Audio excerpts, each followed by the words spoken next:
ಇನ್ನು ನಮ್ಮದು ರಾಷ್ಟ್ರೀಯ ಪಕ್ಷ ಶಿಸ್ತಿನಿಂದ ಹೋಗಬೇಕಿದೆ. ವರಿಷ್ಠರು ಉಚ್ಚಾಟನೆಯನ್ನ ವಾಪಸ್ ಪಡೆದ್ರೆ ಪಡೀಲಿ. ಹೀಗಂತ ಹುಬ್ಬಳ್ಳಿಯಲ್ಲಿ ಸಂಸದ ಜಗದೀಶ್ ಶೆಟ್ಟರ್ ಹೇಳಿಕೆಯನ್ನ ಕೊಟ್ಟಿದ್ದಾರೆ. ಮನಸ್ಸು ಮಾಡಿ ಅವರು ವಾಪಸ್ ಪಡೆದ್ರೆ ಪಡೀಲಿ. ವರಿಷ್ಠರು ಎಲ್ಲವನ್ನೂ ನೋಡಿಯೇ ನಿರ್ಧಾರ ಮಾಡಿದ್ದಾರೆ. ಪಕ್ಷದಲ್ಲಿ ಒಗ್ಗಟ್ಟಾಗಿ ಹೋಗಬೇಕು ಅನ್ನೋದು ನಮ್ಮದು. ಯತ್ನಾಳ್ ವಿಷಯದಲ್ಲಿ ನಾನು ಏನು ಮಾತನಾಡಲ್ಲ ಅಂತ ಹುಬ್ಬಳ್ಳಿಯಲ್ಲಿ ಸಂಸದ ಜಗದೀಶ್ ಶೆಟ್ಟರ್ ಹೇಳಿಕೆಯನ್ನ ಕೊಟ್ಟಿದ್ದಾರೆ.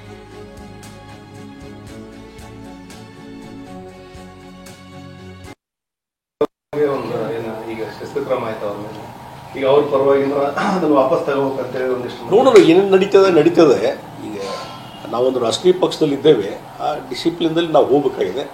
ಮತ್ತು ವರಿಷ್ಠರು ಮನಸ್ಸು ಮಾಡಿ ವಾಪಸ್ ತಗೊಳ್ಳಿ, ಅದು ಅವ್ರು ಬಿಟ್ಟಂತ ವಿಚಾರ. ನೋಡ್ರಿ, ಇದು ಈ ಬಗ್ಗೆ ನಾನು ಭಾಳ ವಿಶ್ಲೇಷಣೆ ಮಾಡ್ಲಿಕ್ಕೆ ಹೋದಿಲ್ಲ. ಏನು ನೋಡೋಣ, ವರಿಷ್ಠರು ಎಲ್ಲವನ್ನು ತೆಗೆದುಕೊಂಡು ನೋಡ್ಕೊಂಡು ತೀರ್ಮಾನ ತಗೊಂಡಿರ್ತಾರೆ. ಹೀಗಾಗಿ ಮತ್ತೆ ಎಲ್ಲರೂ ಒಗ್ಗಟ್ಟಿನಿಂದ ಹೋಗ್ಬೇಕು ಅನ್ನುವಂಥದ್ದು ನಮ್ದೊಂದು ಆಸೆ, ನನ್ನ ವೈಯಕ್ತಿಕವಾಗಿ. ಎಲ್ಲರೂ ಕೂಡಿಕೊಂಡು ಪಕ್ಷವನ್ನು ಕಟ್ಟಬೇಕು, ಪಕ್ಷ ಇನ್ನೂ ಎಷ್ಟು ಬಲಾಢ್ಯ ಆಗಬೇಕನ್ನೋ ನಮ್ದೆಲ್ಲ ಆಸೆ. ಅದಕ್ಕೆಲ್ಲ ಅವಕಾಶವನ್ನು ಅವ್ರು ಕೊಟ್ಟರು. ಅದಾದಮೇಲೆ ಹಿಂಗಾಗಿದೆ. ಅದಕ್ಕೆ ಅದನ್ನು ಮರುಪರಿಶೀಲನೆ ಮಾಡುವಂಥದ್ದು, ಮತ್ತೊಂದು ಅದ್ರ ಇಂಪ್ಯಾಕ್ಟು, ಈಗ ಇವೆಲ್ಲ ವರಿಷ್ಠರು ನೋಡ್ತಿರ್ತಾರೆ. ಅವನ್ನೆಲ್ಲ ನೋಡಿಕೊಂಡು ಮುಂದೆ ನಿರ್ಧಾರ ಕೈಗೊಳ್ಳೋದು. ಸಂಸದ ಜಗದೀಶ್ ಶೆಟ್ಟರ್ ಹೇಳಿರೋದು ನಮ್ಮ ಶಿಸ್ತಿನ ಪಕ್ಷ ಇದು. ಹಾಗಾಗಿ ಒಂದು ವೇಳೆ ಇದನ್ನು ಮೀರಿನೂ ಕೂಡ ಹೈಕಮಾಂಡ್ ಮತ್ತೆ ಆ ನಿರ್ಧಾರವನ್ನ ವಾಪಸ್ ತೆಗೆದುಕೊಳ್ಳುತ್ತೆ ಅಂತ ಹೇಳಿದ್ರೆ ತಗೊಳ್ಳಿ ಅನ್ನೋದಾಗಿ ಹೇಳ್ತಾ ಇದ್ದಾರೆ.